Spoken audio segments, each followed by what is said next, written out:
Il aura été le Premier ministre le plus éphémère de l'histoire. Après 27 jours à Matignon, Sébastien Lecornu a jeté l'éponge.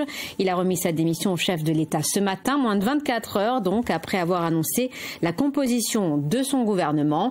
Nouveau rebondissement ce soir. Emmanuel Macron a demandé à Sébastien Lecornu de mener d'ultimes négociations d'ici mercredi.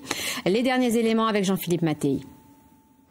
Moins d'un mois après sa nomination et moins de 24 heures après celle de son gouvernement, Sébastien Lecornu jette déjà l'éponge.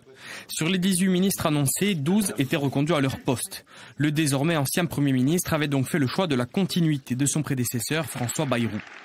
Problème, c'était sans compter sur la position de rupture des Républicains, malgré leurs 5 représentants à l'exécutif, parmi lesquels leur chef de file, Bruno Retailleau.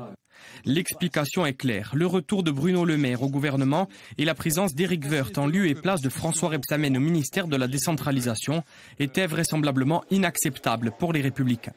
Pour François-Xavier Tchécoli, la rupture de cet équilibre précaire est une trahison. Ma famille politique a eu le sentiment d'être trahie, d'être poignardée dans le dos.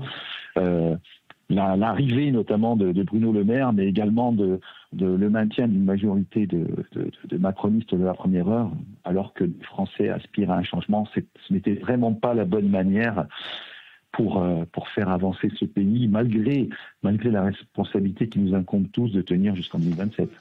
Non reconduit au ministère de la fonction publique, Laurent Marcangeli s'est fendu d'un tweet assez dur. Sans être cité, les Républicains semblent être dans sa ligne de mire.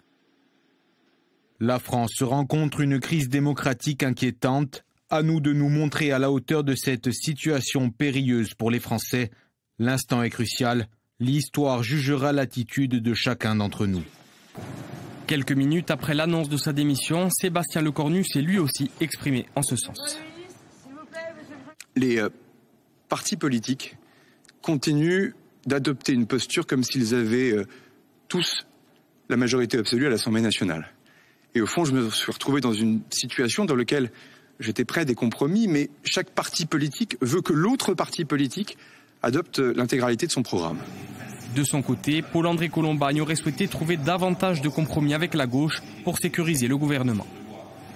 Aujourd'hui, il faut des gens qui font preuve de responsabilité. La chose qu'il fallait faire, c'est de donner un totem probablement au Parti socialiste aussi, qui n'a pas fait beaucoup d'efforts.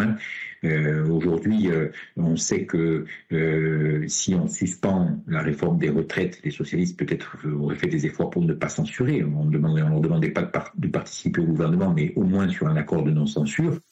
Alors Emmanuel Macron décidera-t-il d'ouvrir le gouvernement à la gauche après recherche d'un nouveau Premier ministre? Reconduira-t-il finalement Sébastien Lecornu chargé de mener d'ultimes négociations avant mercredi soir?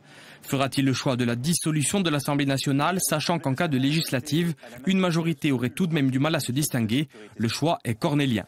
En tout cas, la situation compromet non seulement le vote du budget avant la fin de l'année, mais aussi le processus d'autonomie de la Corse, dont le passage au Parlement était prévu entre octobre et novembre. Un sujet qui pourrait bien être renvoyé au calendrier grec.